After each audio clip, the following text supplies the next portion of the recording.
Bismillahirrahmanirrahim.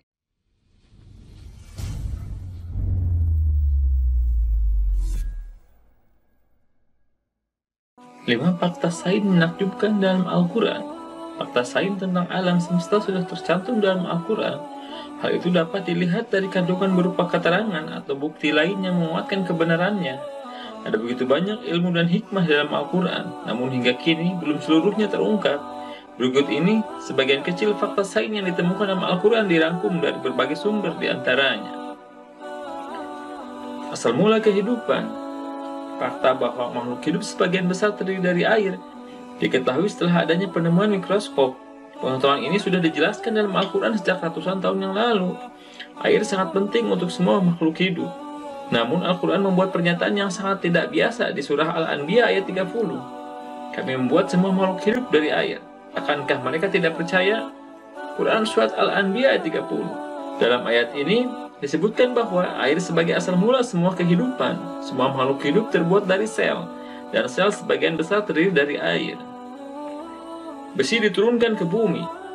Besi bukan hal alami bagi bumi dan tidak terbentuk di sini, melainkan turun ke bumi dari luar angkasa. Mungkin terdengar aneh, tapi secara ilmiah ini benar adanya. Para ilmuwan menyebutkan, miliaran tahun yang lalu bumi terjebak oleh meteorit. Meteorit ini membawa besi dari bintang jauh yang meledak. Al-Quran menjelaskan tentang asal-muasal besi dalam surah Al-Hadid ayat 25. Dan kami menciptakan besi yang mempunyai kekuatan, hebat dan banyak manfaat bagi manusia. Quran surat Al-Hadid ayat 25. Ayat ini menggunakan kata diturunkan untuk merujuk besi.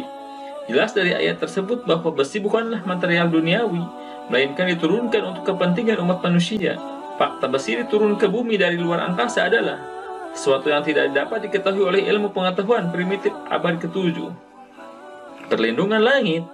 Sifat pelindung langit ditemukan oleh peneliti ilmiah yang dilakukan pada abad ke-20. Jauh sebelumnya, Al-Quran telah menjelaskan bahwa langit memainkan peran penting dalam melindungi bumi dari sinar matahari yang mematikan. Jika langit tidak ada, maka radiasi matahari akan membunuh semua kehidupan di bumi. Langit juga bertindak seperti selimut yang membungkus bumi untuk melindungi dari dinginnya ruang angkasa. Al-Quran menunjukkan perlindungan langit sebagai tanda Tuhan. Hal ini dijelaskan dalam surah Al-Anbiya ayat 32. Dan kami menjadikan langit sebagai atap yang terpelihara, namun mereka tetap berpaling dari tanda-tanda kebesaran Allah itu. Matahari, bulan, angin, awan, dan lain-lain. Quran surat Al-Anbiya ayat 32. Perluasan alam semesta.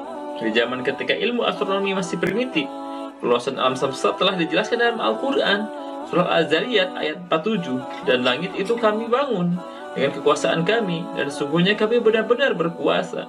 Quran surat Az-Zariyat ayat 47.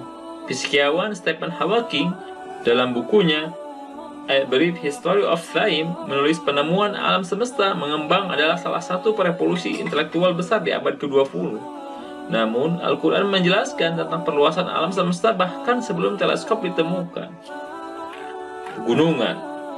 Al-Quran menunjukkan gunung memiliki akar yang dalam dengan menggunakan kata pasak untuk menggambarkannya. Faktanya, pegunungan memang memiliki akar yang dalam, dan kata pasak adalah deskripsi yang akurat untuk menggambarkannya. Hal ini tercantum dalam surah An-Naba ayat 6-7. Bukankah kami telah menjadikan bumi itu sebagai hamparan dan gunung-gunung sebagai pasak?